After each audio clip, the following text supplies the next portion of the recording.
Todos, caríssimos presentes, advogados e advogadas, acadêmicos e acadêmicas de direito, autoridades, senhoras e senhores, mais uma vez, boa noite. A 13ª subseção da Ordem dos Advogados do Brasil, Seção Minas Gerais, tem a honra e a satisfação de dar início à segunda noite do curso de extensão de investigação defensiva na prática da advocacia criminal, promovida pelas comissões de Direito Penal e Direito Processual Penal da OAB Uberlândia, com apoio do IAMG, que é o Instituto de Advogados de Minas Gerais, e da ANACRIM, Associação Nacional dos Advogados Criminalistas.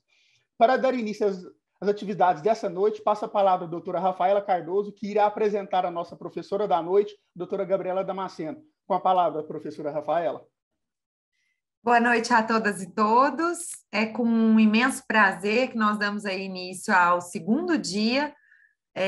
Mais uma vez, agradecer a participação de todos e todas os inscritos. Nós tivemos aí mais de 500 inscritos.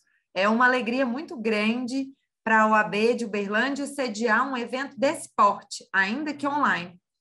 E convidar todos que tenham aí outros amigos que queiram se inscrever. Acreditamos que temos aí, né, doutor Léo, algumas outras inscrições que a gente conseguiu um último lote hoje.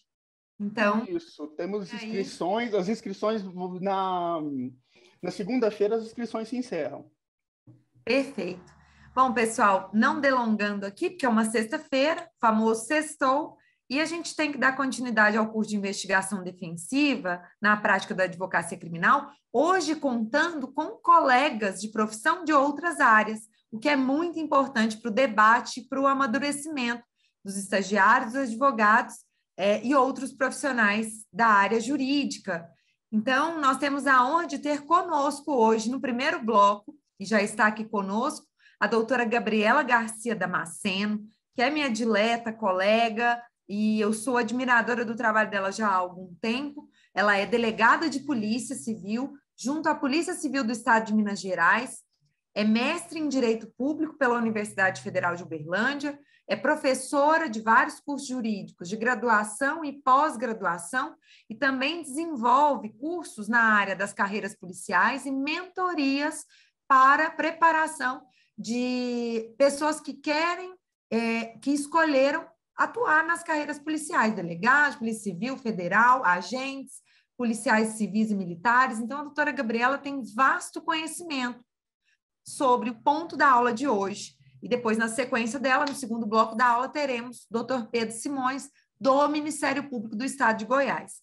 Então, brindamos aqui nesse primeiro bloco a doutora Gabriela Garcia Damasceno, mais uma vez a OAB de Uberlândia, em nome das comissões de Direito Penal, da qual eu faço parte da Comissão de Direito Processual Penal, na presença dos ilustres presidentes, doutor Guilherme Chilianodax, doutor Márcio Tricotti, dessa gestão 2020-2021. Agradecemos imensamente a participação da doutora Gabriela Garcia Damasceno e esperamos aí que os alunos tenham a mesma satisfação desse da nossa região, que é a doutora Gabriela, o nosso ouro da casa. Só aqui, mais uma vez, brindar também a presença de outros colegas de comissões, presidente de comissão, doutora Kísia Santos Lima, presidente da Comissão de Direito Penitenciário da OAB Uberlândia, que vem desempenhando papel brilhante no apoio do advogado, né, com a implementação do parlatório virtual. Foi uma conquista maravilhosa. Quero brindar mais uma vez a sua presença aqui, doutora Kísia. Doutor Vilmar, que está aqui conosco, e inúmeros outros, sintam-se abraçados e brindados com a presença da doutora Gabriela. A coordenação do curso, mais uma vez, grata. Sem vocês, nada desse sonho aqui seria possível. Com a palavra, doutora.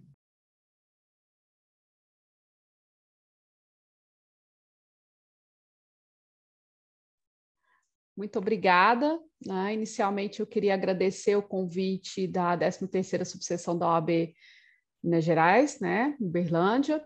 Agradecer o convite da doutora Rafaela Cardoso, amiga sem palavras, né? Sim, uma pessoa que tem uma admiração profunda e tenho o prazer de estar podendo participar desse evento, né? Em anos tão turbulentos, depois de tantas limitações que nós passamos, né? De tantas dificuldades.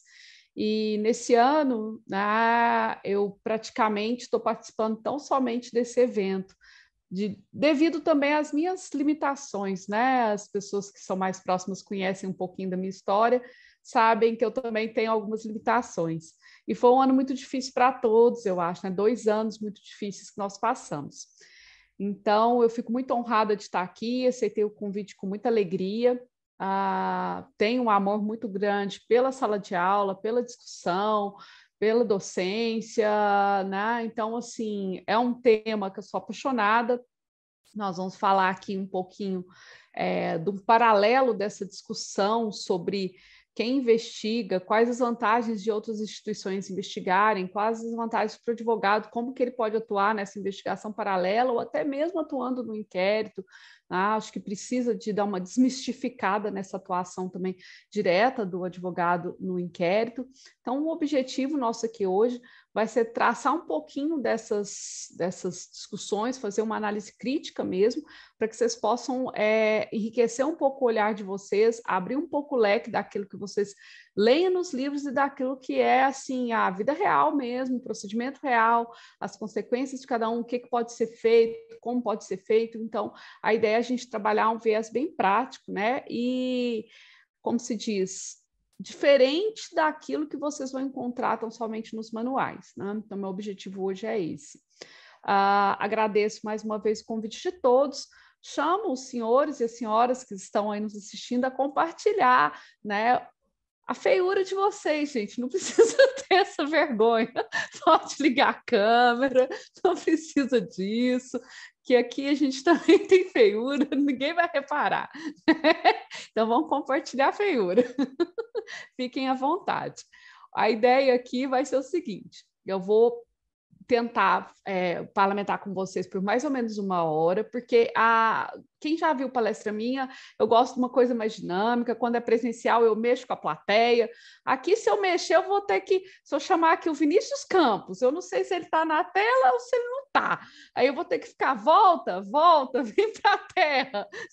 Então, assim, acaba sendo mais difícil da gente fazer aquela dinâmica que é numa palestra presencial e tudo mais. Então, eu vou tentar trabalhar um pouquinho o slide simples só para direcionar algumas coisas durante mais ou menos 1 hora, alguns apontamentos, e depois vou abrir a palavra para que todo mundo possa participar de uma forma mais intensiva também, tirar suas dúvidas e tudo mais, tá?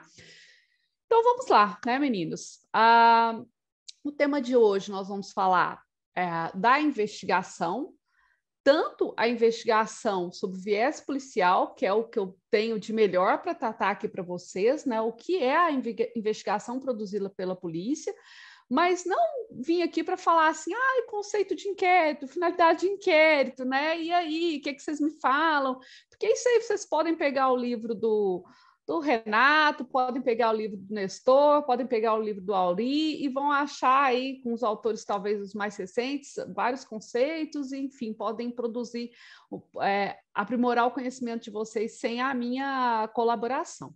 Então, o objetivo é que a gente consiga falar do inquérito num viés prático, mostrando como que a advocacia ela faz o seu trabalho de advogado dentro do inquérito, e isso é muito importante, porque na prática a gente vê que isso ainda é pouco trabalhado pelo advogado.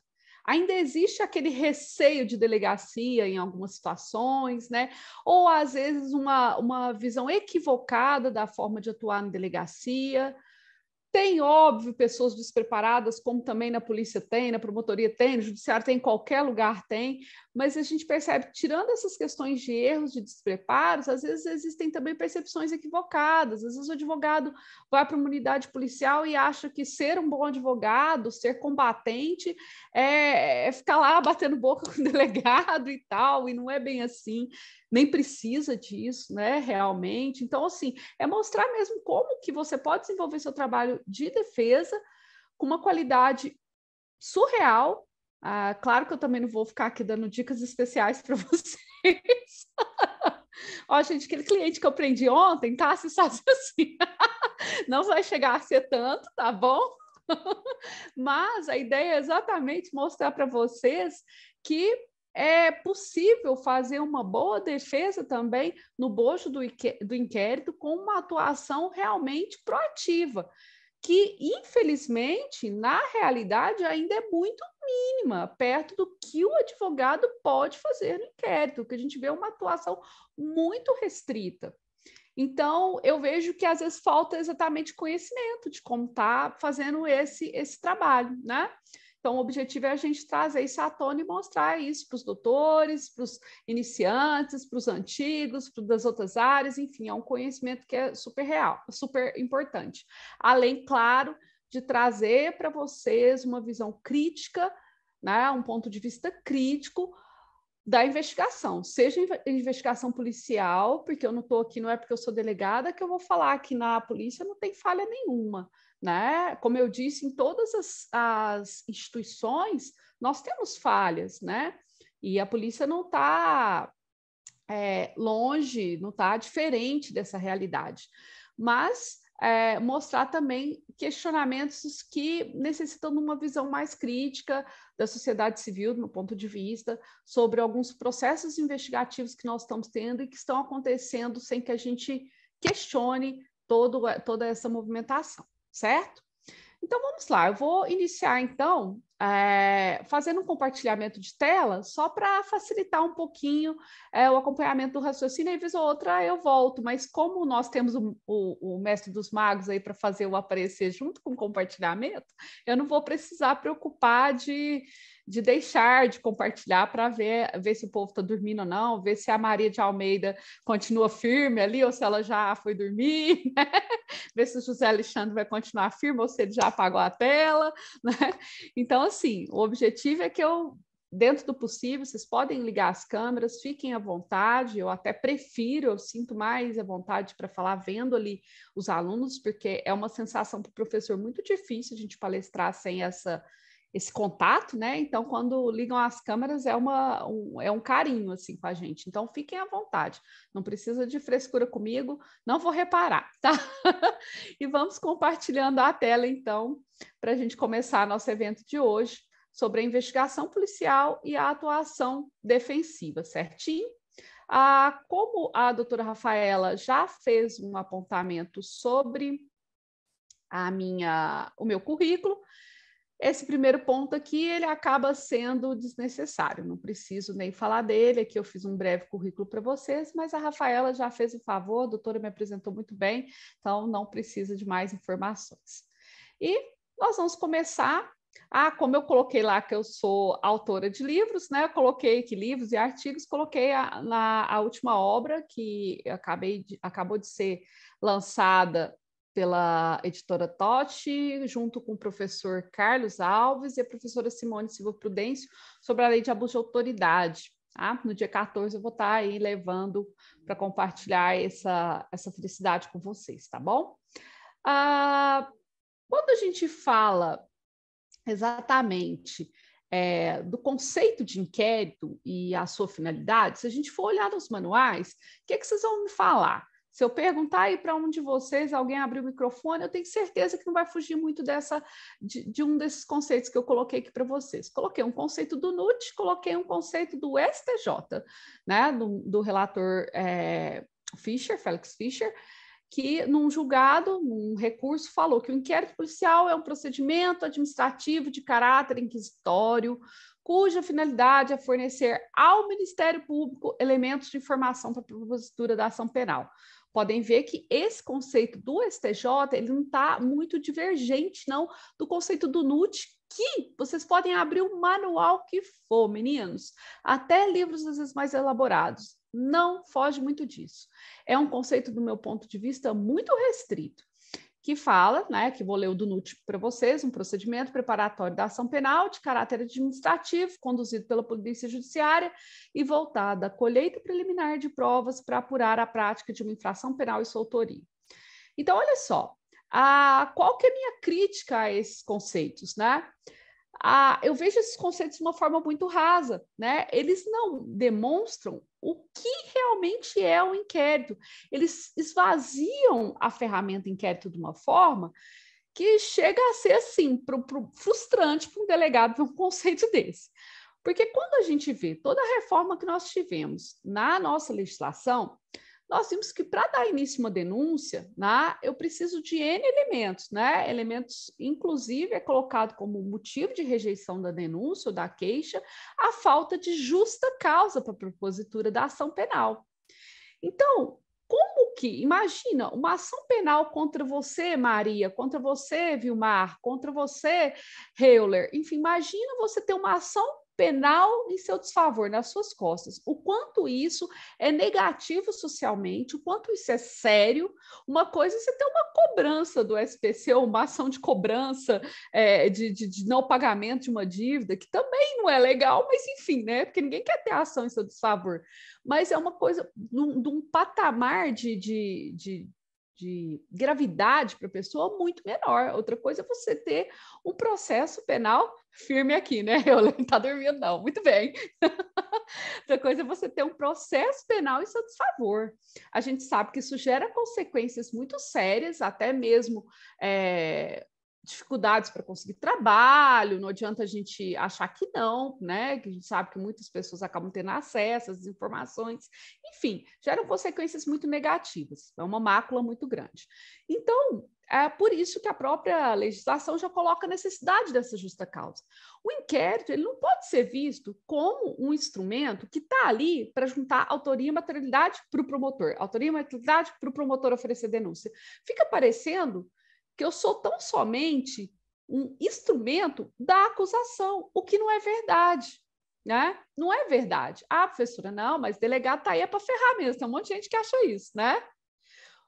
Vou dizer para vocês o seguinte, há vários anos atrás, salvo engano, foi em 2012 aproximadamente, eu entrei na polícia em 2009, e eu lembro que foi bem no comecinho, assim, né, do meu trabalho na polícia. O sindicato, inclusive, lançou uma propaganda no dia do delegado de polícia, que foi recente, foi dia 3 de dezembro, né, em homenagem ao delegado de polícia, o Sindepo Minas fez uma propaganda, vocês já devem ter visto essa propaganda em alguma delegacia, que é um delegado de polícia com distintivo na mão, e a frase, delegado de polícia, o primeiro a defender o seu direito. Aí eu pergunto para vocês, a partir dessa frase, se o inquérito policial ele tem que ser, né, tão somente uma ferramenta de acusação, ele deve ser tão somente uma ferramenta de acusação, ou ele é uma ferramenta em prol dos elementos, da busca dos elementos referentes ao fato ocorrido, de autoria, de materialidade, de circunstâncias, com o objetivo não só de acusar, pelo amor de Deus, mas, sobretudo, de evitar uma acusação indevida. Né? Vamos imaginar aqui que a Rafaela está sendo acusada de um processo. Deixa eu ver, a Rafaela, assim, acho que está a cara de quê? Estelionatária, né, gente? 171, coisa leve. Podia ser pior, Rafa, não reclamo. Então, vai lá. A Rafaela está sofrendo um processo, uma investigação de estelionato. Vamos colocar aqui que ela é mesmo, mas uma coisa é ser, outra coisa é estar nos autos, né, meninos? Estelionato sentimental, né? Já foi até... Sentimental, roubando corações. Então, assim, a Rafaela, ela está sofrendo essa investigação criminal. Então, olha só, é muito sério essas... Opa, fugiu, voltou. É muito sério a gente... iniciar, finalizar um inquérito e entregar isso para a justiça e o promotor oferecer uma denúncia contra a pessoa. Então, se nesse inquérito eu consigo elementos que demonstrem que não é a Rafaela, por exemplo, num reconhecimento, a vítima, ao analisar a Rafaela junto com outras suspeitas, ela não reconhece a Rafaela. O que o delegado deve fazer? Letra A, rasgar essa folha e fingir que nunca foi feito reconhecimento. Letra B, juntar nos autos. Gente, antigamente o povo rasgava, conversa com o delegado antigo para você ver, era normal, não, a vítima ficou meio na dúvida lá, mas o cara assim, não, até joguei aquilo lá fora, conversa com os antigos aposentados, é cada história que a gente assusta, mas a gente tem que entender que para o tempo deles, a história era outra. Nós temos uma Constituição de 1988 para cá que está clamando já há anos para ser aplicada. E até hoje, infelizmente, a gente lê nos manuais que inquérito é um procedimento administrativo para produzir prova para acusação, pelo amor de Deus. né? Isso ficou. A gente não pode continuar tendo esse raciocínio, porque senão a gente está criando uma situação em que há uma disparidade muito grande de armas contra o cidadão. O inquérito, ele não é para acusar, o inquérito é para tentar levantar elementos sobre os fatos ocorridos.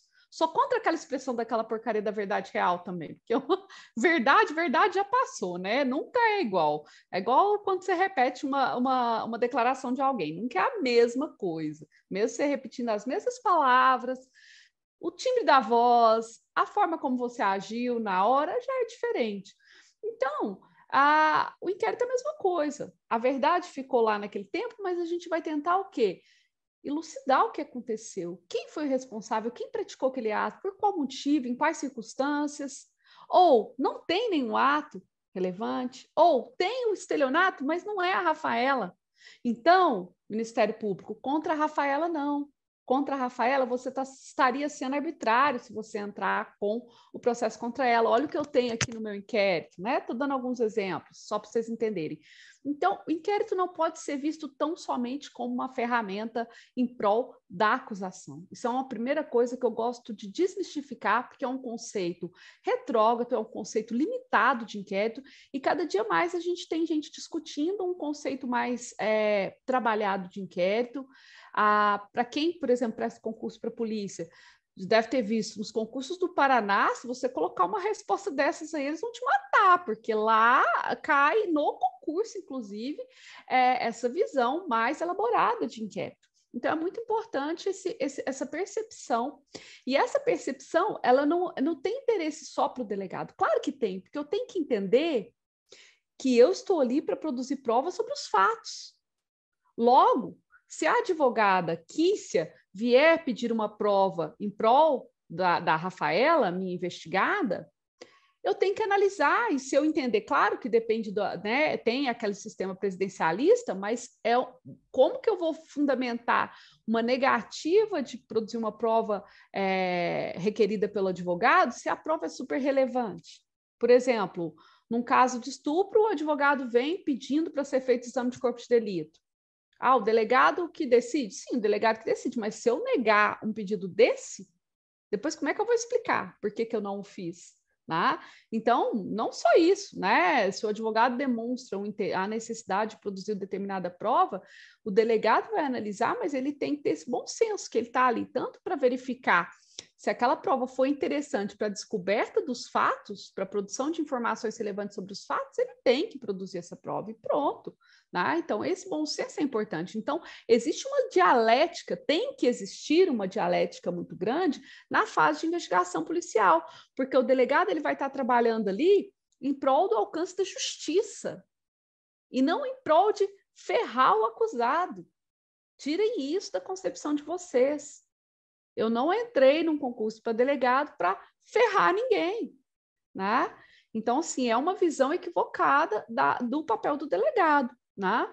Então, nessa perspectiva, né, continuando ali no slide, eu coloquei para vocês um outro conceito, né? Assim, mais simplesinho, sem muito aprofundamento, mas coloquei que é um procedimento, um inquérito é um procedimento conduzido pela Polícia Judiciária, né, inquérito policial, após a prática de uma suposta infração penal, porque a Polícia Judiciária ela vai trabalhar após fato, né?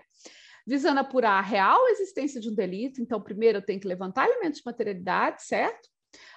E, havendo materialidade, o que eu vou fazer? Vou tentar identificar quem são os responsáveis, as formas, circunstâncias, motivos, causas que têm relevância para a justiça, para poder subsidiar exatamente o alcance da justiça.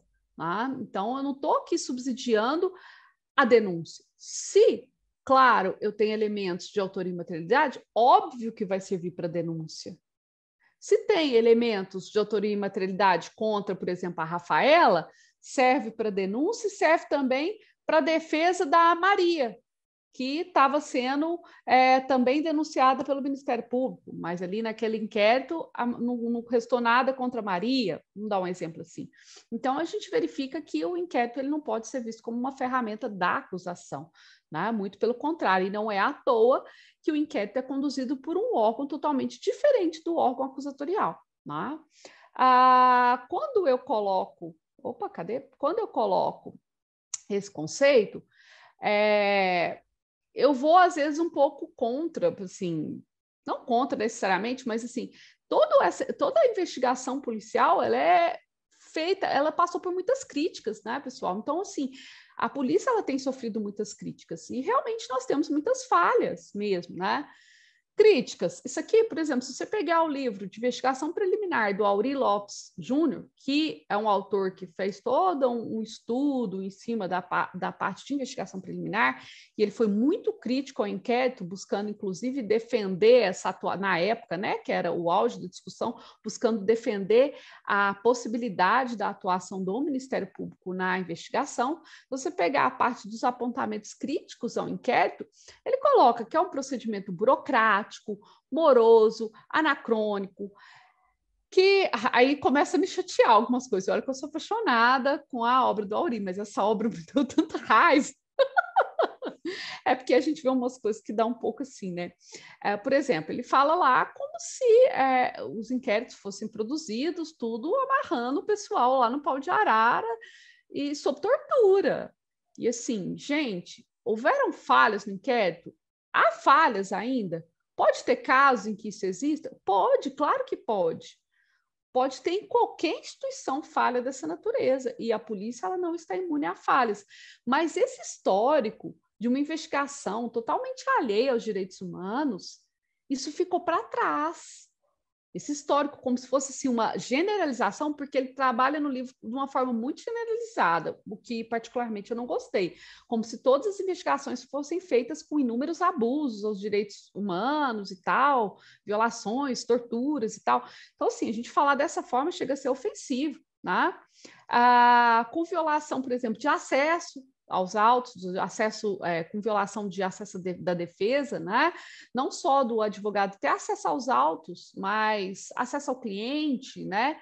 E hoje, pelo menos assim, eu posso dizer isso com tranquilidade, que eu já tenho, de 2009 para cá, eu estou com 12 anos de polícia, né? 12 anos de delegada de polícia aqui em Uberlândia. Alguns dos senhores podem ter tido a grata ou ingrata, não sei, experiência de encontrar comigo no plantão, porque eu tiro o plantão ainda hoje, inclusive dia 14 eu estou no plantão, e assim, eu nunca tive um problema com o advogado de falar assim, nossa, eu bloqueei o acesso do advogado e teve fusaca na delegacia porque eu não quis dar acesso ao advogado. Já tive alguns problemas pontuais com advogados, sim, e advogados comigo, claro, mas nada grave, como você tem em qualquer situação. E assim, eu percebo o quanto é tranquilo você dar acesso ao advogado aos autos. Por exemplo, até situações mais delicadas, eu acho que o bom senso é tão bonito, né? A pessoa ter um pouco de bom senso. Por exemplo, uma situação de violência contra a mulher, né? Vamos supor que eu tenho uma cliente que está ali numa lesão corporal do Maria da Penha, eu estou fazendo um flagrante e a doutora Kícia é advogada do... Tem que tomar cuidado que eu vou falar. Do cidadão agressor. Brincando, meninas. A doutora Kícia está defendendo o cliente dela. E aí, né, ele está conduzido, foi preso em flagrante. Imagina essa vítima, né? Nós temos situações, né? Imagina que é uma vítima de estupro, ou até uma vítima de lesão corporal, Maria da Penha. Olha o quanto isso é delicado. Uma vítima de roubo, que seja. Você teve seu carro roubado, apontaram a arma para sua cabeça. E aí, na hora de você ser ouvido, o advogado do acusado quer acompanhar. Ele tem direito? Tem, gente. Óbvio que tem. Ele tem direito até de fazer pergunta, que é um apontamento que eu vou colocar aqui para vocês. Só que a gente tem que ter bom senso nas coisas, né? E eu nunca tive problema com isso. Olha o que eu faço normalmente. Quando são essas situações mais delicadas, que a gente percebe que a vítima está muito mexida, né? Eu converso com o advogado e falo, doutor, você importa de eu ouvir a vítima aqui, o senhor ficar em outra sala, assim que ela terminar, eu te dou acesso a tudo que ela falou, você faz as suas perguntas, eu consto as perguntas, só para ela não se sentir intimidada, para ela ficar à vontade. Gente, não teve um advogado no mundo que conseguiu achar isso algum problema. Por quê? Porque é bom senso. Imagina se fosse sua irmã, sua mãe, seu filho, vítimas ali naquela situação. Então, assim, quando o bom senso reina, tudo funciona bem, né? Então, se a delegacia de plantão, acesso hoje, não só na delegacia de plantão, mas as delegacias hoje, acho que acesso é um problema muito, assim, não tão comum mais, né? Com o tempo as coisas vão mudando. Não estou dizendo que não existe esse problema mais, claro que pode existir, mas, assim, a cabeça dos novos delegados e tudo já está compatível com essa visão mais democrática do processo, do inquérito, essa visão democratizada imposta pela Constituição de 88. Então, é uma mudança de percepção. Né? Outra crítica que o Aury coloca assim, muito pontual, muito assim, pesada, ele fala que o inquérito é ruim, né? Que ele não tem os elementos que o Ministério Público precisa para poder oferecer denúncia, que ele vem sempre incompleto, que ele tem péssima qualidade, nananana, e senta o sarrafo também no inquérito, falando da qualidade dos elementos. E fala também que é um procedimento ultrapassado, que outros países já não seguem esse mesmo modelo que nós temos aqui e tudo mais, né? Principalmente na Europa, cita exemplos aí de países europeus, né? Então, essas são as críticas. Eu fiz alguns apontamentos específicos para cada crítica, né? Porque eu penso assim, quando ele fala de procedimento burocrático, moroso, anacrônico, eu tenho muito medo da pressa em matéria penal. Porque a pressa em matéria penal leva às prisões e decisões indevidas. Né? E um erro no direito penal, ele é muito sério. A gente não está falando de patrimônio, não, que já é sério, porque convenhamos, só quem já foi descapitalizado alguma vez, quem tomou um para trás bem grande, sabe o tanto que dinheiro também é sério. Mas, quando a gente fala você ficar aí 9, 10 meses numa cadeia sem dever nada, né? De você responder um processo, de você ficar preso, e a gente sabe que esses erros existem, então eu tenho muita dúvida se dar celeridade a esses procedimentos é, às vezes, o caminho ideal. Claro que a gente tem ferramentas que poderiam melhorar e muito, por exemplo, o que eu coloquei, que as polícias judiciárias hoje, né, a gente tem buscado o quê?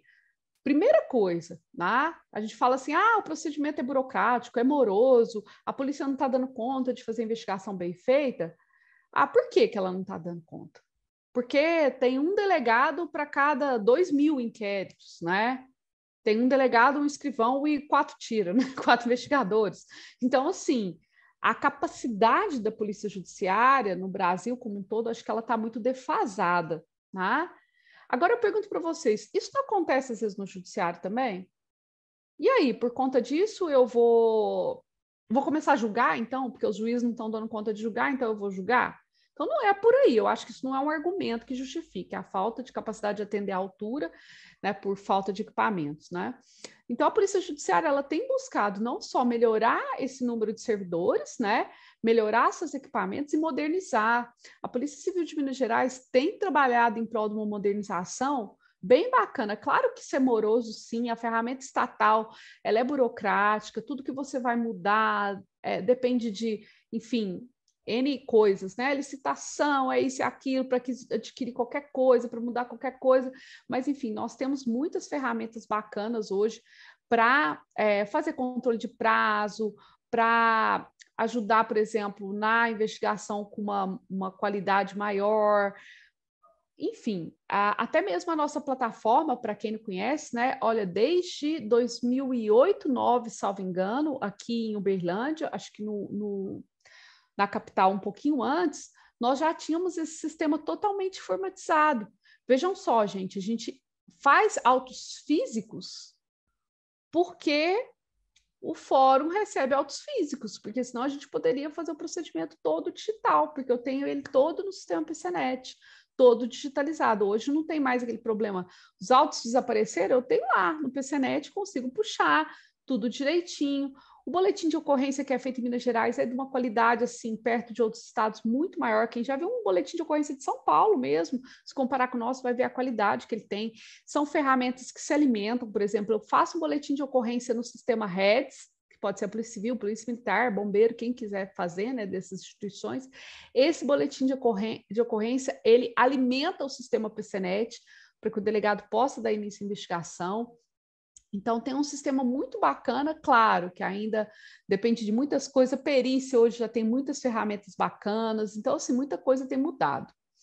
Com relação à declaração de que o inquérito é desenvolvido com prática de violência, né? A gente vê que várias ferramentas hoje existem para poder coibir esse tipo de coisa. Inclusive, não só o acesso dos advogados, mesmo para estar acompanhando e evitando, né? E garantindo ali o direito do seu cliente, mas nós temos as ferramentas de controle interno e controle externo contra a polícia. Então, a polícia tem o controle interno, que é a nossa corregedoria, o controle externo, que é a promotoria de justiça, temos a ouvidoria de polícia e temos o controle social, que hoje é isso, basicamente, né? Convenhamos. Acho que esse é o grande controle social que nós temos, né? Quem nunca viu aí uma atuação da polícia, uma reportagem falando de uma atuação abusiva da polícia que foi gravada por alguém, né? E isso possibilitou uma responsabilização, né? Então, aqui eu até coloquei o site da ouvidoria aqui de Minas, né? Da ouvidoria da Polícia Civil, Polícia Militar, todas, né? Vocês sabem que existe um Ministério Público com essa função também, enfim, né? Com relação a essa declaração de que o advogado não tem acesso aos autos, né? A gente sabe que o advogado tem que fazer valer sua prerrogativa e, uma vez não respeitada, ele também deve representar contra a autoridade, porque existe a lei de abuso de autoridade exatamente para que quem praticar atos com violação possa ser responsabilizado, né? E a vida toda nós vimos isso descarregar tão somente em cima do delegado de polícia. Com a nova lei, nós temos vários outros personagens que podem ser aí autoridades abusadoras, vamos falar assim, né? Então, a nova lei ampliou a possibilidade de novos agentes estarem figurando como polo ativo de um abuso de autoridade. O inquérito não atende os anseios do Ministério Público quanto à qualidade dos elementos informativos produzidos. Gente, isso daqui eu sou muito crítica a essa argumentação, por quê? Porque o MP, ele tem a possibilidade, segundo a própria Constituição, eu coloquei aqui o artigo 129, incisos 7 e 8, ele tem a atribuição de exercer o controle externo da polícia. Então, ele não só pode, como deve fazer o controle externo da atividade policial, e ele tem a possibilidade de requisitar diligências investigatórias que ele entender pertinentes, inclusive requisitar a instauração de inquérito e tudo mais. Então, olha só, se o inquérito é instaurado, se a gente conclui o inquérito e o representante do Ministério Público entende que esse inquérito está pobre, está ruim, é muito simples. É só ele dar um despacho, como vários promotores fazem, vocês já devem ter visto isso em algum dos autos, falando quais diligências ele quer fazer, ele quer que seja produzida. Ah, não, mas isso aqui a autoridade policial não fez um reconhecimento, a autoridade policial não ouviu essa testemunha aqui. Põe lá, ouça a testemunha citada na folhas tais, faça um reconhecimento formal, né? Eu quero juntada das imagens do delito, enfim. O promotor, ele tem ampla liberdade para fazer isso, ele só não pode dar um despacho genérico, tipo, eu relato falando que eu concluí o meu trabalho, toma promotor, né, analise aí se você quer denunciar ou não, e ele simplesmente falar assim, retorne os autos para as demais diligências cabíveis. Isso ele não pode, que é um despacho genérico, né? Mas um despacho específico falando quais diligências ele quer que seja feita, isso é tranquilo, e eu tenho que cumprir, né? Eu não posso deixar de cumprir, é uma requisição. Então, eu vejo que quando há essa alegação de que o trabalho, o inquérito está com uma qualidade ruim, existe certa corresponsabilidade nisso. Não sei se vocês vão concordar comigo, mas particularmente eu acho que tem uma corresponsabilidade. Haja vista que o inquérito é produzido e fica à disposição da justiça, se ele não está a contento, tem que solicitar o que é necessário dentro dele. Então, eu vejo dessa forma. Além disso, o que a gente vê aí mais de críticas, né? Sobre essa atuação? A gente vê aqui que o inquérito seria ultrapassado, pois não se orienta no sentido dos países europeus. Ai, gente, eu tenho um pouco de preguiça quando querem comparar o Brasil com o país europeu. Eu não estou falando que a gente tem que comparar só com coisa ruim, não. Mas é uma realidade que não é a nossa, né? Tipo assim, vamos voltar para a Terra, né? Então, vamos lá. Eu gostaria muito que a gente pudesse se comparar à Finlândia, né? Que é o país mais feliz do mundo. Acho que eles não são felizes como eu. Mas, enfim, eu queria muito que a gente pudesse ser comparado com a Finlândia, que tem, acho que a melhor educação do mundo, com a França, com a Alemanha. Mas nós estamos em outra realidade socioeconômica e cultural. Né? Então, esse argumento tão somente, para mim, é um argumento meio vazio, né? E acho que a gente tem até essa mania de querer comparar ali, buscar no exterior uma solução para um problema local, e essa solução do exterior nem sempre dá certo para nós, em virtude dessa realidade. Coloquei até aqui para vocês, ó, algumas informações. Por que que a Finlândia é o lugar mais feliz do mundo? Gente, vocês têm que ver o que é viver na Finlândia, né? Altos salários, carga horária de trabalho super bacana, educação top, saúde top, todo mundo tem acesso a tudo, né? Essa é a nossa realidade, gente, né? Aqui eu coloquei os índices de uma ONG que ela faz um levantamento de índices assim, por exemplo, no quesito moradia, como que a França está, como que o Brasil está. Ela não faz ranking entre países, mas ela coloca. Então, só para vocês perceberem aqui, do que aparece nos autos, ó, se vocês forem olhar, a moradia na França está no item 6,6. A moradia no Brasil está 4,5, só para vocês perceberem uma diferença básica, né?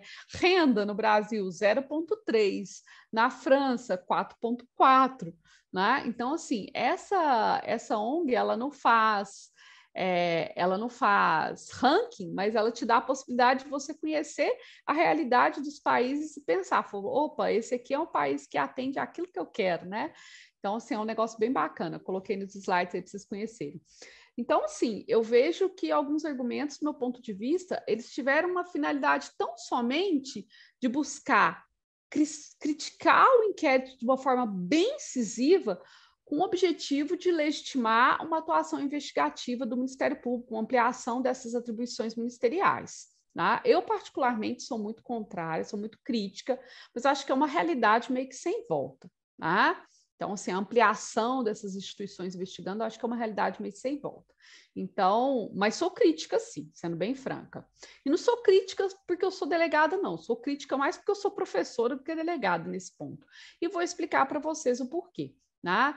Então, aí nós vamos, diante dessas críticas, né, iniciar outros tipos de investigação, inclusive essa possibilidade hoje da investigação defensiva. Né?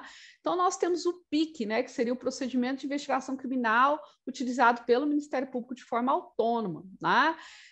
Sem que houvesse, né, qualquer, tipo assim, ele mesmo vai conduzir essa investigação e tudo mais. Né? Foi regulamentado mais recentemente pela resolução 181 do Conselho Nacional do Ministério Público. Né? E o problema é o PIC.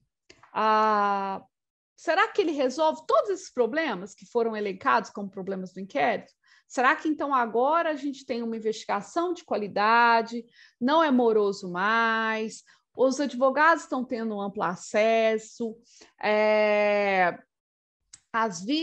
os investigados não estão sofrendo mais violação de direitos, porque a investigação está na mão do MP? Essa é a questão. Porque se a justificativa para o MP começar a investigar é porque a polícia está fazendo isso mal feito, está fazendo com esses defeitos, e agora que o MP está investigando, foram sanados esses defeitos? Né? Então, um primeiro questionamento que a gente tem que ter. E eu coloquei algumas coisas que quase ninguém se atina, porque só quem trabalha ali no meio, às vezes, percebe algumas dificuldades. Só para levantar para vocês algumas dificuldades da coisa como ela está hoje, né? Assim, da forma como está, as dificuldades que nós temos. Então, olha só, eu coloquei nos slides para vocês problemas, né, que nós ainda temos aí presentes, né, nesse PIC, né? Quando haverá o PIC e quando haverá inquérito? Bem, eu não sei. Né? Chega uma vítima para mim de um roubo de uma caminhonete ou de um caminhão, né? Eu trabalho na furto e roubo de veículo.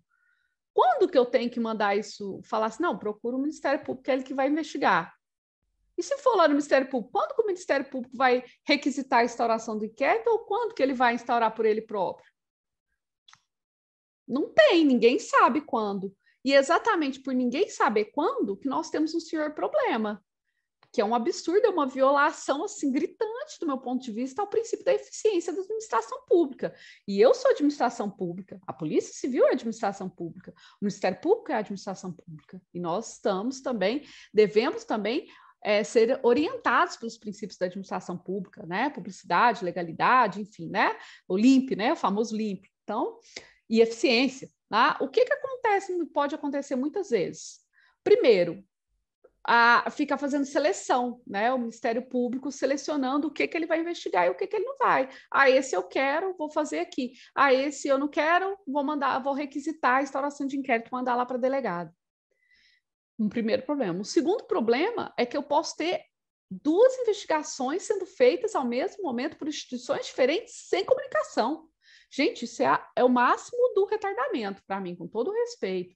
Porque, assim, nós estamos falando de duas instituições públicas que têm que trabalhar em prol da sociedade, de duas instituições que, por mais bem organizadas que possam estar, eu garanto que todas têm um número de servidores aquém do necessário para que o serviço ficasse top. Então, pensa, se já tem pouca gente, e se eu ficar perdendo tempo investigando uma coisa que o Ministério Público também está investigando lá, não tem sentido. Era melhor eu investigar um outro caso que ninguém pegou para investigar, que ficam tantos, às vezes, sem que a gente consiga elucidar, mas que teriam possibilidade de elucidação. Então, isso para mim é uma das coisas mais desinteligentes que eu já percebi. A forma como está hoje, não estou falando exatamente da investigação, porque do meu ponto de vista, acredito que isso nós não vamos regredir nisso mais, né? Mas a gente tem que pensar como fazer com que essa investigação que está sendo feita por outros órgãos seja feita de uma forma racional, né? Tem que ter uma racionalidade nisso. A atuação do promotor na condução da investigação é um questionamento que esse daí eu praticamente não vi em livro nenhum, quase livro nenhum tem esse tratamento, é uma discussão importante. Quando o promotor, ele mesmo investiga, será que eu, cidadão, vamos supor que eu estou sendo investigada pelo Ministério Público? Vou ser uma possível pessoa denunciada, né? Se o próprio promotor investiga e o próprio promotor denuncia, nós não vamos ter aí uma perda de um controlezinho que existia, porque quando eu investigava e mandava para o promotor analisava a minha investigação e via se, opa, essa investigação tem elementos suficientes de autoria, vou denunciar. Então, havia um juízo feito pelo promotor sobre a minha investigação. Agora, quando a denúncia é feita pela investigação que foi feita pelo mesmo órgão, esse juízo está viciado, gente. Porque se eu cheguei, no final da minha investigação, à conclusão que a Rafaela tem que ser indiciada por estelionato, você acha que se eu for promotora eu não vou denunciar a Rafaela, meu Deus? É claro que vou, pois eu entendi que ela é a autora, né? E às vezes isso gera uma certa imparcialidade nessa análise. O que é ruim para quem? Para o cidadão, do meu ponto de vista, para qualquer um de nós, né? Que uma vez sendo investigado pode correr o risco de perder esse primeiro filtro, né, de legitimação de uma inicial. Né? Além disso, coloquei aqui um questionamento: a regulamentação do PIC é suficiente para garantir a transparência desse feito? Será que essa resolução do MP está suficiente para poder falar que não, o PIC está transparente, todo mundo sabe como funciona, advogado sabe como funciona, tem o acesso, tem o controle, a justiça está tendo controle? Ou o PIC é um local que ninguém sabe quem está sendo investigado, ninguém sabe o que está sendo investigado, é uma caixinha de Pandora que ninguém quer abrir? Essa é uma questão a ser discutida também. Outra coisa, qual o controle que a gente pode exercer sobre o PIC, né? Como questionar uma violação de direito, uma violação do direito da defesa, um abuso praticado pela autoridade coatora do PIC, né? Condutora do PIC. Quando a gente fala que, não estou falando que não existem ferramentas para questionar a atuação do Ministério Público, mas nós sabemos que os representantes do Ministério Público detêm certas prerrogativas que garantem uma blindagem maior dos mesmos, né? Enquanto as autoridades policiais, né, os delegados de polícia, tudo possuem um controle interno, externo muito maior sobre eles. A gente não tem foro por prerrogativa, né? Então, assim, é uma investigação que pode existir sem maiores dificuldades, enquanto que a investigação de um promotor de justiça, ela tem alguns embaraços, né? Alguns obstáculos, algumas dificuldades, tá? O que torna um pouco mais difícil o questionamento sobre essas violações, né? No meu ponto de vista. E a dúvida é, depois que foi para o MP a investigação, não existem mais violações, né? Será que, então, os problemas foram resolvidos, né? Por outro lado, nós temos aí o surgimento da investigação defensiva. E, segundo o artigo 1º aí do provimento 188 do Conselho Federal da OAB, a investigação defensiva, o artigo 1º fala para a gente assim, que é um complexo de atividades de natureza investigatória desenvolvida pelo advogado com ou sem a assistência de um consultor técnico ou outro profissional legalmente habilitado, em qualquer fase da persecução penal, procedimento ou grau de jurisdição, visando a obtenção de elementos de prova destinada à constituição de acervo probatório lícito para a tutela do seu constituinte. De onde vem a necessidade da investigação defensiva? Por que ela surge? Exatamente pela disparidade de armas que acabou surgindo em virtude dessa possibilidade da acusação conduzir a investigação. Se a acusação conduz a investigação, e ela mesma já vem com a denúncia, a dificuldade de produção de prova para a parte defensiva, a que tudo indica, se tornou ainda mais difícil, fazendo surgir, então, essa discussão sobre a necessidade de uma investigação defensiva. Porque, afinal de contas, eu preciso ter um equilíbrio na relação processual e na relação preliminar também, para que eu alcance a justiça. Eu tenho que dar as mesmas ferramentas para a parte. Essa é a ideia do jogo processual, né? Essa é a ideia da teoria dos jogos na produção de tudo o que nós precisamos produzir em termos de provas do processo. Tá?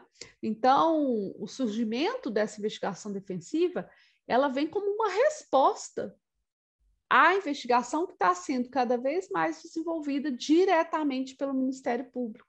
Tá? Só que eu coloco para vocês um questionamento. Até que ponto essa investigação defensiva também é interessante para a defesa? Será que ela é imprescindível? Será que ela é o melhor meio para você garantir a defesa do seu cliente? Eu coloco esse questionamento não por ser crítica ou deixar de ser crítica, eu não quero nem pontuar nesse aspecto, mas quero colocar para os senhores o seguinte, que é possível um modelo de investigação defensiva dentro do inquérito policial.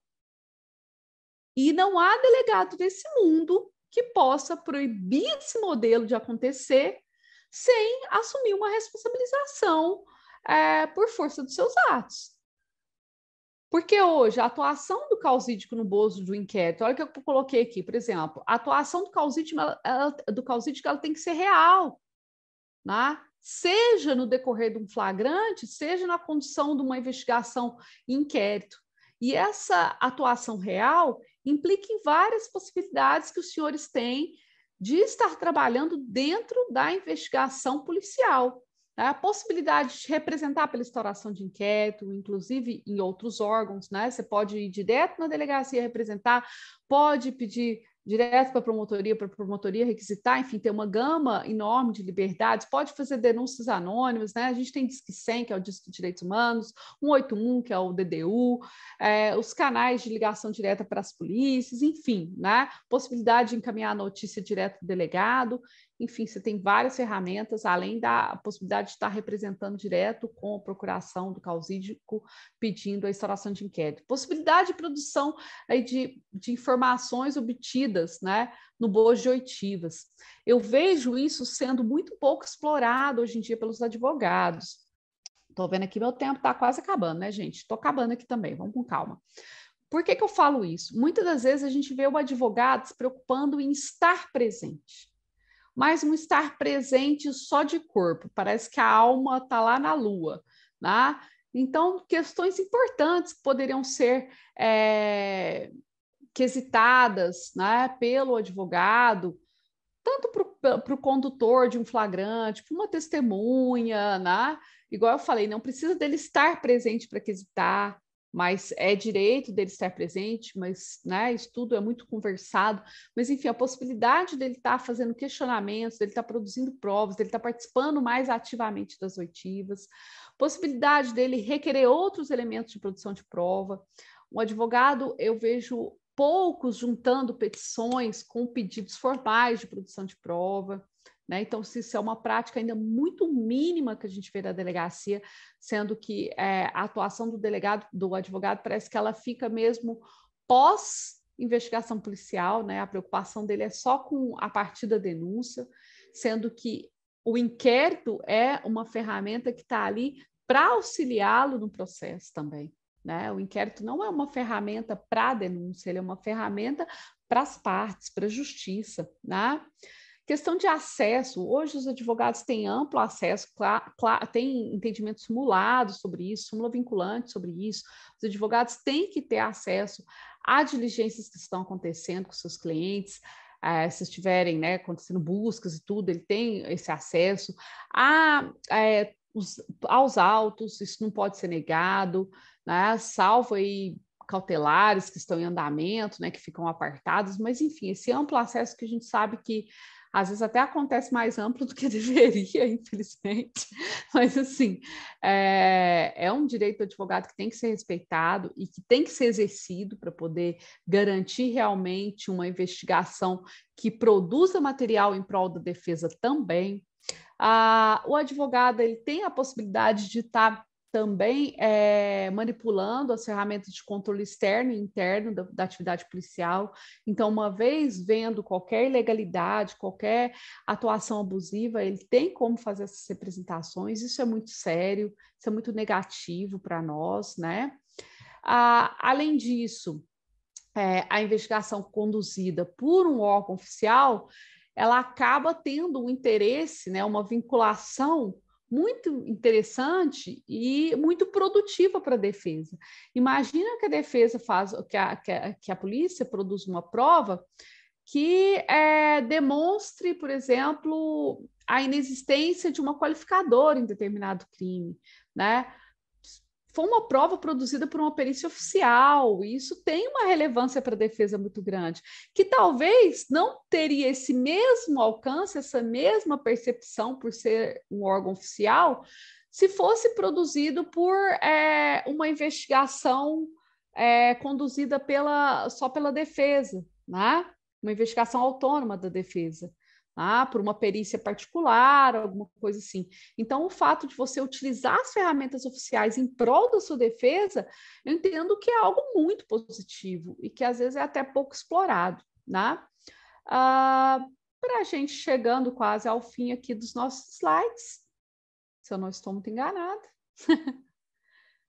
eu deixo só meu agradecimento, né? Meus contatos, meu currículo Lattes, meu Instagram. E, enfim, vou deixar aqui aberto para quem quiser anotar. Coloco... Ai, desculpem, gente. Abre um negócio aqui que não era para abrir, não. Não sei se apareceu aí para vocês. E, assim, o que eu quero colocar para vocês é que a atuação do advogado numa investigação, ela... Existe agora esse provimento, existe a investigação defensiva, é algo discutível ainda, é algo que está sendo criado em virtude até mesmo dessa estruturação do Ministério Público na acusação, mas é importantíssimo que os senhores entendam as N possibilidades que vocês têm de uma atuação defensiva rica no bojo do inquérito, riquíssima. E que às vezes é uma oportunidade que não é valorizada pelo causídico. Como eu disse, não sei se é uma cultura de acreditar, já vou tirar aqui o compartilhamento, não sei se é uma cultura de acreditar que, não, isso aí, o que dava para fazer aqui a gente fez, depois vamos esperar a denúncia, né? Às vezes tem alguns advogados que ainda têm essa cultura de vamos deixar, né, a hora que oferecer a denúncia, a gente faz a defesa. Não vou fazer nada aqui que eu vou ficar adiantando tese de defesa, né? Tem toda às vezes, uma cultura em cima disso tudo que nem sempre realmente se justifica. Então, acho que cabe uma inteligência bacana dos senhores em conduzir a defesa do cliente de vocês da melhor forma e de estarem participando ativamente cada vez mais da investigação policial em que vocês tiverem clientes dos senhores envolvidos. Eu acho que a mensagem principal que eu queria deixar para vocês é essa, além de colocar aqui uma visão mais moderna do conceito de inquérito e abrir a mente de vocês para todas essas questões que estão surgindo e borbulhando envolvendo a investigação preliminar, que hoje é a menina dos olhos, né, de tudo o que vai acontecer em termos de justiça criminal. Porque é a partir da investigação que daí que tudo se faz, que tudo se cria, que tudo acontece, enfim, a investigação é realmente a pérola que ninguém sabia que estava ali, que ninguém dava um valor, ficava ali esquecido e agora, de repente, todo mundo quer um pouquinho, quer um pedacinho, tá? Então, com isso, eu acredito que eu tenha, né, já passado aí 10 minutos do que eu tinha previsto, que eu queria parar às 8, já são 8h09. Eu vou entregar a palavra novamente à professora, à doutora Rafaela, e abrir para que vocês possam participar também. Eu vou até abrir o chat aqui para ver se teve alguma pergunta no chat, porque falando, às vezes não dá para acompanhar. Espero que os senhores tenham gostado, tenham compreendido as minhas palavras. Eu tento falar sempre de uma forma bem simples. Eu acho que a melhor aula é aquela que todo mundo entende, e às vezes tem formas muito simples da gente falar aquilo que é falado de forma complexa, e eu sempre gosto de simplificar dessa forma. E com isso eu quero agradecer imensamente poder ter estado aqui com os senhores nessa noite maravilhosa, né? Digo mais, digo que eu deixei de assistir pela primeira vez na vida a apresentação final da minha pequena, foi fazer uma apresentação de balé, caiu justo hoje, tia Rafa, e eu falei, olha, minha filha, a vida é igual rapadura, tá? É doce, mas não é mole não, hoje não tem mamãe, você vai querer ir? Se sim, tchau. Vai, eu te arrumo e tchau. Se não, já avisa a professora. Mas a vida é assim, nem sempre a mamãe vai estar do lado. E ela partiu feliz, toda maquiada e produzida. Minha parte de manhã eu fiz, alguém gravou lá e eu vou estar assistindo depois. Mas fico muito feliz de ter trocado, né? Assim, de ter trocado esse momento com vocês aqui, né? Espero que vocês tenham gostado também. Rafaela, por favor, fique à vontade, tá bom? Vou desligar meu microfone para que você possa conduzir aí os questionamentos e vou abrir no chat também. Obrigada, viu? Parabéns, doutora Gabriela, mais uma vez, a sua aula é uma aula gostosa de se ouvir, a gente entra para dentro dela, porque a gente parece que todas as dificuldades que a gente tem na graduação, na leitura, ficam tão simples, traz leveza, né, na explanação, isso é muito bom, parabéns. Eu vou passar a palavra e agora o pessoal tem que mostrar as belezas, as belezas duvidosas, enfim, todo mundo tem que mostrar a carinha para fazer perguntas direto à doutora Gabriela, tá? Aqui o que nós vamos medir aqui não é beleza, aqui é inteligência, engajamento, participação. O Vilmar é o cara, né? É nosso colega aqui das comissões, ele é um dos primeiros já levantou a mãozinha. Pode fazer a pergunta, doutor Vilmar? Doutora Rafaela, é que eu sou ansioso. Talvez seja por isso, seja sempre o primeiro. É porque a minha pergunta surgiu bem no início, então eu não queria perder a oportunidade. Primeiramente, cumprimentar a doutora Gabriela Damasceno. Eu ainda não tive o prazer de encontrá-la nos plantões da vida, mas conheço do trabalho dela e da combatividade que ela desenvolve no dia a dia, acompanho pela imprensa, então cumprimento-a como profissional e como professora, que é uma explanação bastante prática e, sem dúvida, bem esclarecedora. A minha pergunta é sobre que gostaria que ela fizesse algumas considerações sobre a recepção da notícia crime na delegacia de polícia. Qual a diferença para o delegado quando a notícia crime parte do cidadão, com advogado constituído ou não, e quando o inquérito decorre do flagrante delito? Para a doutora entender onde que eu quero chegar, é que me parece, ou posso estar enganado, os colegas talvez tenham mais experiência nesse sentido, que quando a notícia crime parte do cidadão, não é dado a mesma atenção para a abertura do inquérito, com mesmo quando acontece o flagrante delito. Queria uma breve consideração a respeito disso, por favor. Mais uma vez, meus parabéns, professora. Primeiro, muito obrigada, doutor Vilmar, pelas palavras. Depois também eu vou fazer uma consideração sobre um ponto no chat aqui também que eu vi, tá bom? Quando terminar o Vilmar, e abro de novo. Primeiro, a notícia, quando ela vem de um advogado, e aí eu vou, sem dúvida alguma, não é nem porque eu estou no evento da OAB, não, mas eu sou obrigada a valorizar o trabalho dos senhores, né? Bacharéis em direito, assim como eu. Acaba que ela vem com uma outra qualidade, né? Convenhamos.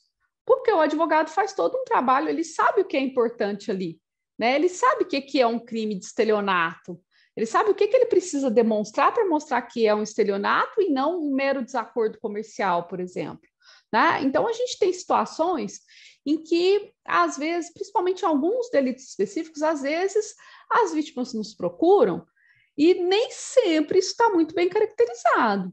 Né? Então, assim, quando a gente percebe que é desacordo comercial, quando você percebe que não tem uma justificativa para instauração, em tese você não vai instaurar assim como se fosse uma notícia advinda de um advogado. Mas o que eu percebo na prática é quando a notícia vem preparada por um advogado, normalmente ela está subsidiada de uma forma mais bacana e tudo, né? Fica mais claro tudo aquilo ali, né?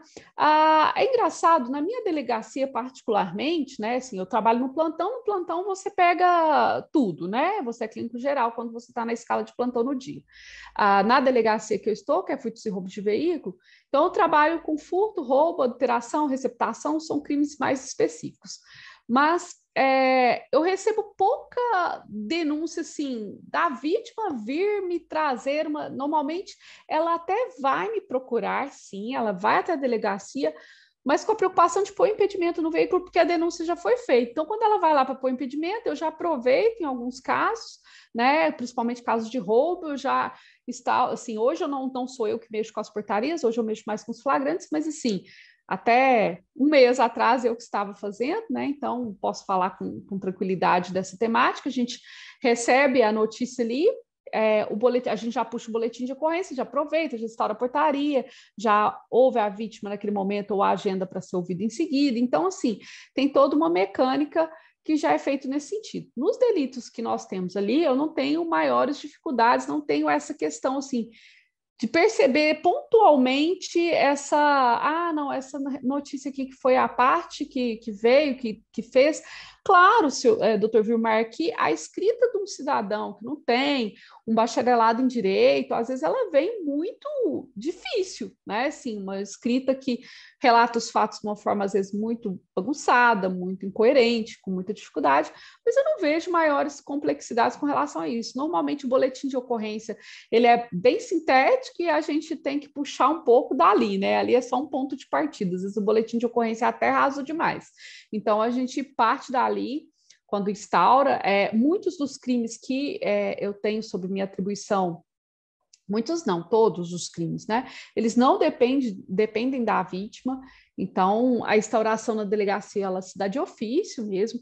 Claro que se o advogado vem e manifesta, como eu disse, gente, como eu não nego, né?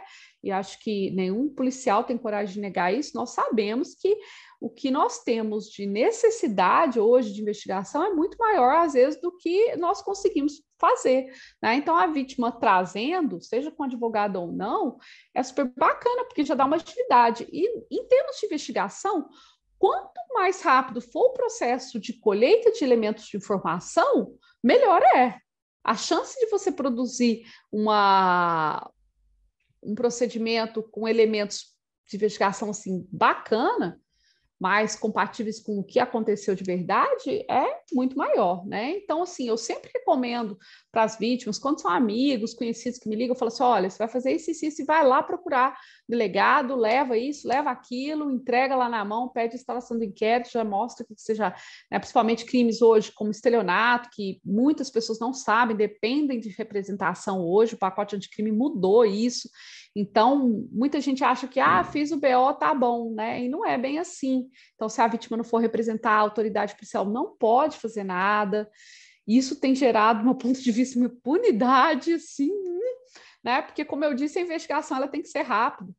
Tá? Imagina aquele indivíduo que está pedindo dinheiro com o número de celular ou a conta bancária. Se você não age rápido, ele já está com outro celular, outra conta bancária já era, né? E muitas vezes agindo rápido ainda é difícil de pegar. Tá? Vilmar, doutor, ficou satisfeito? Tranquilo? Só queria que a senhora poderia dizer alguma coisa sobre déficit de capital humano da Polícia Civil, se algo pode Sem dúvida existe, né? Eu acho que, assim, por mais que eu não seja a autoridade competente para falar disso, eu acho que isso é uma questão que tem que ser falada pelas chefias, né, os regionais, chefes de departamento e tudo, mas é algo indiscutível, é algo notório. Acho que vários senhores já devem ter ido na delegacia e chegar e falar, não, hoje não tem delegado, porque o delegado está no plantão, estava no plantão, hoje ele está na folga de plantão, ou vai lá na minha delegacia, não, a doutora está lá no plantão. Aí meu plantão, os policiais ficam bravos, porque eu fico com dó das vítimas e falo assim, não, gente, qualquer coisa manda vir aqui, que eu restituo o carro. Aí meu escrivão lá da minha delegacia faz a restituição, entrega para a vítima corre lá no plantão, eu assino para poder conseguir tirar um carro, porque não tem delegado às vezes no dia lá.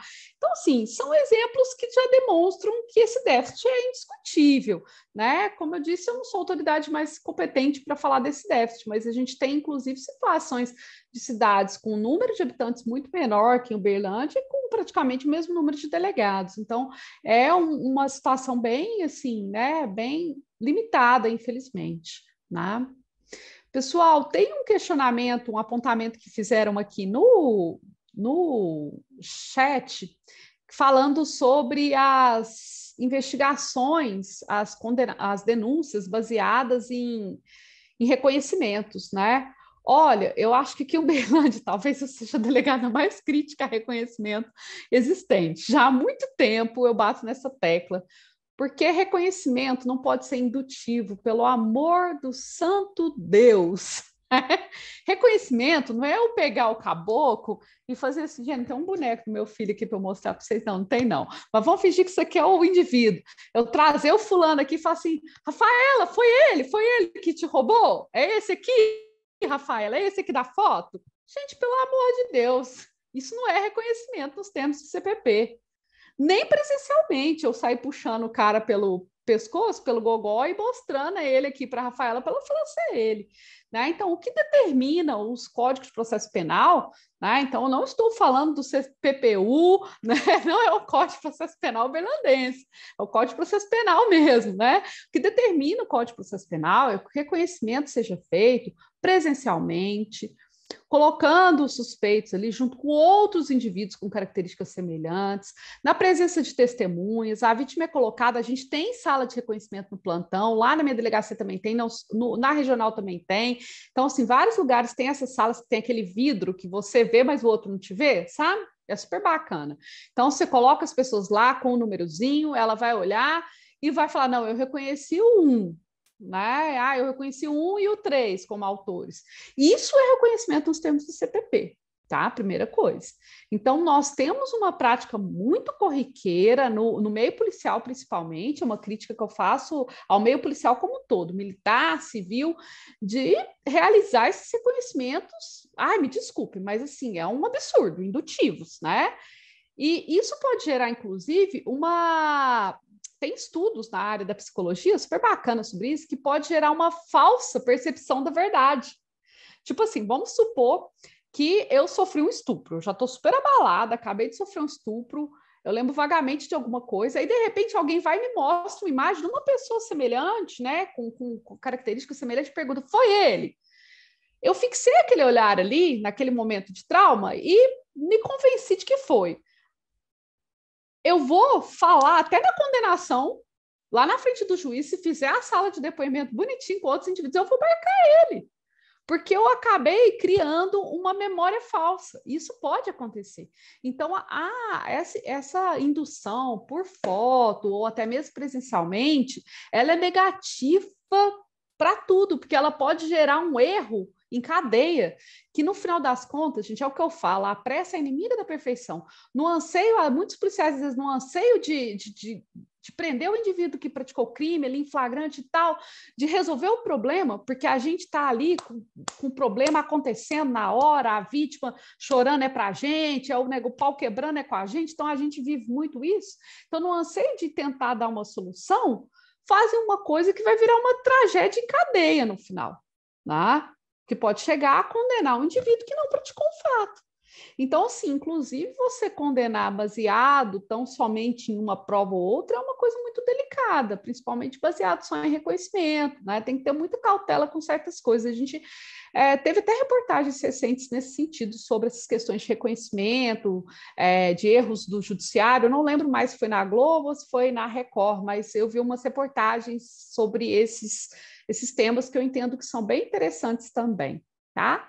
Algum questionamento mais, pessoal? A Rafaela pode ir abrindo aí a palavra para quem ela vê que quer falar. Consegue me ouvir? Ivan, é isso? Tudo bem? Isso. Tudo, fica à vontade. Aproveitando essa questão do reconhecimento, eu não sei a atuação aí em Minas Gerais, porque eu sou de São Paulo, então estou mais acostumado aos fatos aqui. Até coloquei no chat, existe um anseio muito grande, eu não sei por que isso acontece, ninguém ainda soube me responder.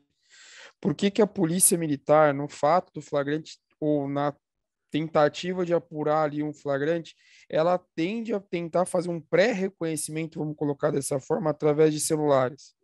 Porque é muito comum você chegar numa situação e já ter ocorrido do policial militar catar o celular, mostrar 5, 6 fotos que ele diz que são de pessoas conhecidas da região, e já perguntar para a pessoa se aquelas pessoas são as praticantes do fato, se são elas que compuseram os fatos, e aí meio que comula com o reconhecimento fotográfico lá na mesa do delegado, porque a pessoa já foi pré-induzida, ela vê 5, 6 fotos de indivíduos muito parecidos, e aí entra no que você falou, a pessoa já está numa situação de fragilidade, já está num momento complicado.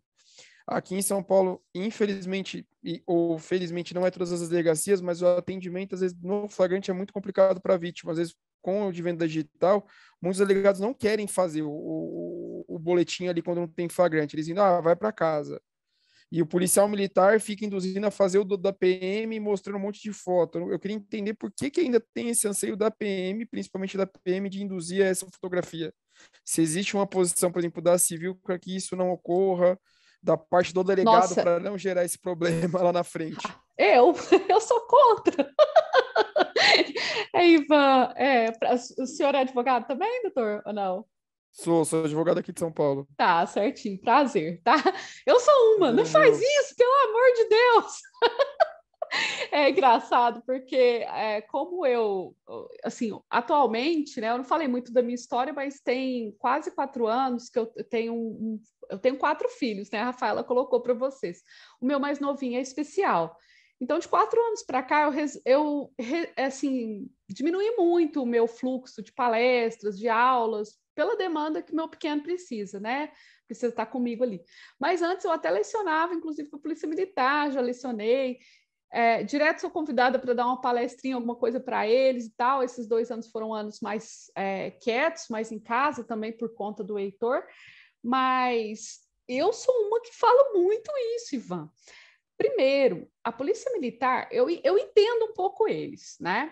Aqui em Minas é um pouco diferente, que o boletim de ocorrência ele é unificado. O mesmo boletim que a PM faz é o boletim que a Civil faz, é tudo mesmo, né? A gente tem acesso à mesma plataforma, que é a plataforma Reds, e é muito bacana o sistema nosso de registro de ocorrência, eu acho ele bem bacana. Então, assim, o que acontece? Acho que a PM, no afã de querer falar que prendeu o cara certo, aqui, pelo menos, nas ocorrências que eu pego, ainda é pior, porque, assim, eles não costumam mostrar vários, não. Por exemplo, eles prenderam você, né? A vítima foi vítima de um roubo no centro da cidade. Aí falaram que é um cara, né, com um bigodinho assim, com a barba tal, né, meio Osama Bin Laden, falou, oh, vamos procurar o Osama por aqui. Aí acha o doutor Ivan. Acha o doutor Ivan e fala assim, é ele. O que a polícia tem feito, né? Assim, diminuíram isso porque começou assim o judiciário a bater um pouco mais aqui também nessa postura da polícia. Mas o que a polícia aqui fazia sempre? Aí ela vai, por exemplo, ela te prendeu, você está como suspeito. Ela tira sua foto no celular ou traz a vítima na viatura ali com o farol aceso para você não ver ela e pergunta se ela te reconhece. Isso é indução, caramba, é a mesma coisa. Né? Eu estou mostrando o cara ou por foto ou presencialmente. Né? Então, e outra coisa, eu não sei se vocês concordam comigo, mas quando você fala assim que a polícia prendeu um suspeito, você já acredita que pode ser aquela pessoa também, né? Assim, a gente já traz aquela ideia que não, vai ser o cara. Então, assim, a polícia ainda faz muito isso. E eu falo, a gente não precisa, né? Desde que isso seja feito no plantão. No plantão, a gente vai pegar o Osama Bin Laden, doutor, desculpa, brincadeira. A gente pega o doutor ali que foi conduzido e vamos achar mais alguns parecidos. Pego mais um outro que tiver ali barbudo. Já peguei até policial para fazer reconhecimento. Uma vez uma vítima reconheceu um policial meu, você acredita? Olha o tanto que reconhecimento é falho. Rachei o bico de rir, rachei. Eu acho que aquele ali, ela falou assim, eu acho que aquele ali também estava. E era meu policial que tinha colocado no meio, pensa. Sabe, assim, e num fato que não tinha nem como ele ter participado, porque ele estava lá trabalhando com a gente, né? Então você vê que o reconhecimento, por si só, ele já, mesmo nos termos do CPP, ele já é um procedimento que pode gerar falhas, porque a vítima não necessariamente vai ser precisa né? Quem é bom em fisionomia é bom, quem não é, não vai ser nunca, né? Então, assim, é uma prática errada, Ivan, do meu ponto de vista só não, do ponto de vista jurídico mesmo, porque gera esses efeitos negativos que eu coloquei para o senhor. Indução, criação de uma falsa percepção de verdade e reflexos a longo prazo. Hoje, em Uberlândia, pelo menos, eu tenho visto tanto os promotores quanto os juízes sendo muito mais criteriosos com esses reconhecimentos e criticando esses reconhecimentos, sim. Então, assim, já está tendo uma visão bacana e tivemos também decisões recentes nos tribunais falando de reconhecimentos, então fortaleceu um pouco essa alegação que eu vou te falar. É igual aprender, né? Polícia Militar vai prender você, por exemplo, porque você roubou, né? O Ivan foi pego com o carro da vítima na casa dele, já estava estacionado lá na casa dele. Aí eles entram, chega lá na casa do Ivan, tem uma TV de 72 polegadas, né? Um PlayStation 5, um sei lá o quê, tudo quanto é trem que eles vão achando que é de um valor que não está compatível, eles vão aprendendo. Isso daí também não existe, gente. Não existe, está errado. A apreensão, ela não se justifica dessa forma. Tá? Eu vou aprender aquilo que tem relação com o crime. Se eu não tenho prova que a origem disso é ilícita, eu não posso aprender. Eu posso, no máximo, relatar que o padrão de vida lá da casa dele está incompatível e passar para a autoridade policial investigar, para o Ministério Público, como agora também eles podem investigar, enfim. Né? Passar para que quem possa investigar, investigue, se for visto que realmente é origem ilícita, se tem uma lavagem de dinheiro, se tem alguma coisa, aí sim eu vou pedir a apreensão desses bens, né? Vamos pedir outras medidas. Né? Então a gente vê que tem muitas coisas ainda equivocadas na atuação policial e não só dos militares, né, Ivan? Quando eu falo atuação policial, eu me incluo, eu sou policial também, sou da Polícia Civil, sim, mas sou policial também. Então a gente tem que sempre estar buscando aprimorar para compatibilizar o nosso procedimento com aquilo que determina a lei. Doutora? Doutor Pedro, nosso próximo palestrante, já encontra-se presente. A gente vai fazer só mais uma pergunta e aí a gente já encerra aqui para a gente já iniciar a segunda palestra. Tá? Apesar de que a gente convidar todos para no final, para a doutora Gabriela, se possível, se ela puder ficar conosco até o final, ela é muito bem-vinda também, tá?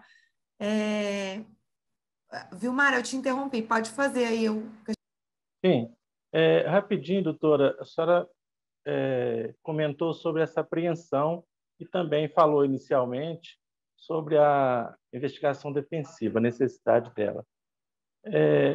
No caso, principalmente do crime de tráfico ou de uso de drogas, quando a PM prende o indivíduo em via pública, é costume deles levar o indivíduo até a casa dele, numa continuidade do flagrante, e ali constituir outras provas do delito.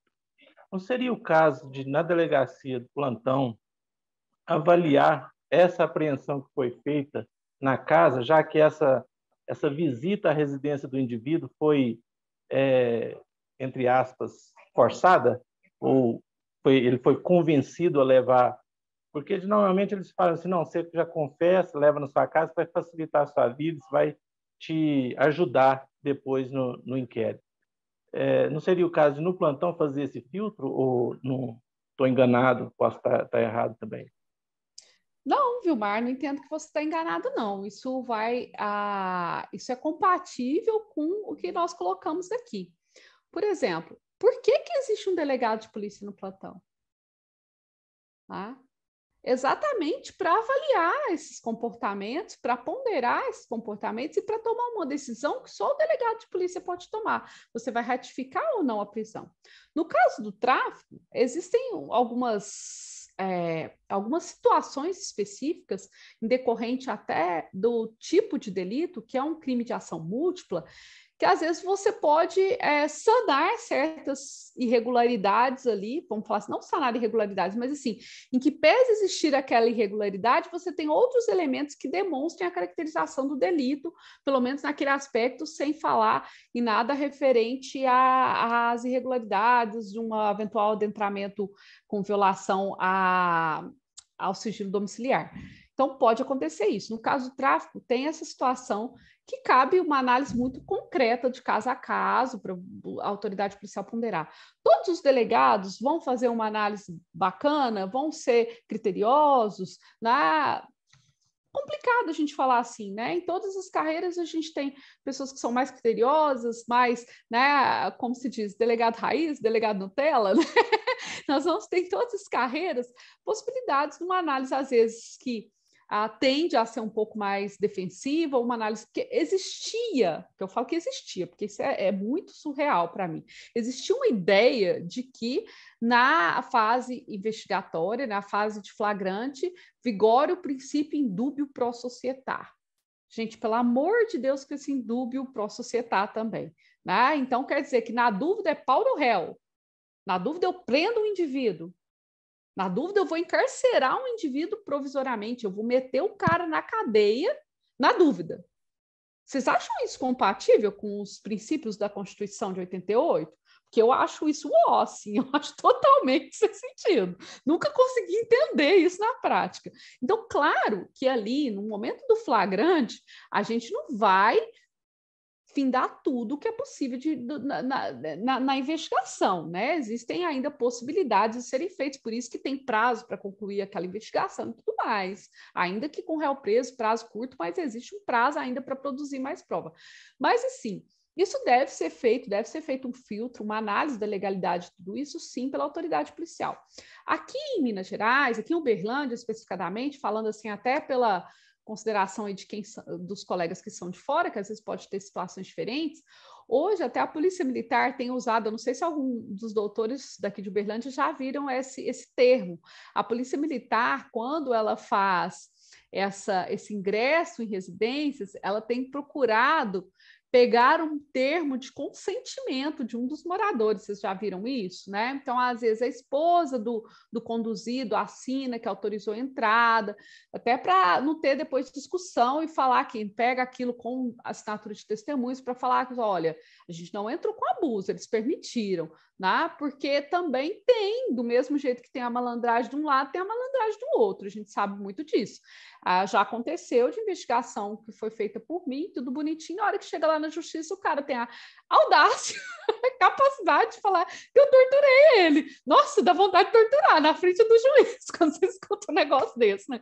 Mas é cada coisa que a gente escuta. Então, assim, a malandragem nesse sentido, se o policial às vezes agiu com malandragem para entrar, não teve consentimento, foi forçado, enfim, e agiu de má fé, pode acontecer, mas pode acontecer o inverso também, da pessoa ter autorizado, ter dado acesso, e aí acontece de depois falar que foi forçado e tudo mais. Então, assim, no plantão é muito interessante a gente questionar sobre esse ingresso. Hoje, né, nos depoimentos eu tenho visto muito questionamento, às vezes vem procedimento que não está à altura, claro que vem, não estou aqui falando que o nosso serviço também é essa belezura toda, mas assim, sempre nos plantões a gente viu que a visão já tem mudado, que as autoridades policiais têm preocupado em questionar, você autorizou o ingresso, né, como que foi, né, assim, esses detalhes que às vezes a gente sabe que ficam meio obscuros no REDS, ficam meio,